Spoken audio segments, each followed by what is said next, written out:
நீங்க காரணமே சோர்ந்து விழுகிறீங்க. ஏதோ தோல்வி, ஏதோ இழப்பு, ஏதோ நஷ்டம், கை தவறி போயிடுச்சு, யாரோ பறிச்சுட்டு போயிட்டான். காரணம் ஃபுல்லா உங்ககிட்ட இருக்கு, அவங்கிட்ட உங்ககிட்ட இருக்கு.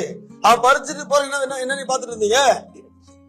அவன் எடுக்கிறான்னு தெரியாது உங்களுக்கு. நீங்க என்ன திட்டம் பண்ணீங்க? இழந்துட்டு உட்காந்துருப்பீங்க. இழப்பதுக்கு திட்டம் பண்ணீங்களா? இழப்பதற்காக செலவு பண்ணி இழப்பதற்காக ஓடுனீங்களா? இழப்பு வருது அங்கேயே நிப்பாட்ட தெரியாதா? தவறுக்குள்ள உங்க ஆண்டவர் சீர்படுத்து, ஆமான கண்டுபிடி, ஆமான நிர்மூலமாக்கு. அந்த ஆமானை, ஆமேன் ஹல்லேலூயா, அந்த ஆகான் குறிக்கப்பட்ட ஆகானை கொண்டு வந்தாங்க.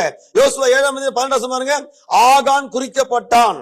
ஆகான் அந்த ஆகானை கண்டுபிடி. வாழ்க்கையில ஆகான் அவனை கல்லெறிஞ்சு கற்குவியல் ஆக்கி போட்டாங்க. அவன் தன்னுடைய கூடாரத்துல பொற்சேக்களை உள்ள போச்சு வச்சிருந்தான், பாபிலோன் சாலையை போச்சு வச்சிருந்தான். அதுல வெளியே கொண்டு வா. நீ சீர்படுத்த விட்டுட்டு, ஸ்திரப்படுத்த விட்டுட்டு, ஒழுங்குபடுத்த விட்டுட்டு, தோலுக்கு காரணம் ஆராய்ந்து சீர்படுத்த விட்டுட்டு விழுந்து கிடக்க என்ன எழுந்துரு. வார்த்தை காலையில் உங்களுக்கு தெரிய வரும், எழுந்துரு. நீ சோதனை அவசியமே இல்லை, எழுந்துரு.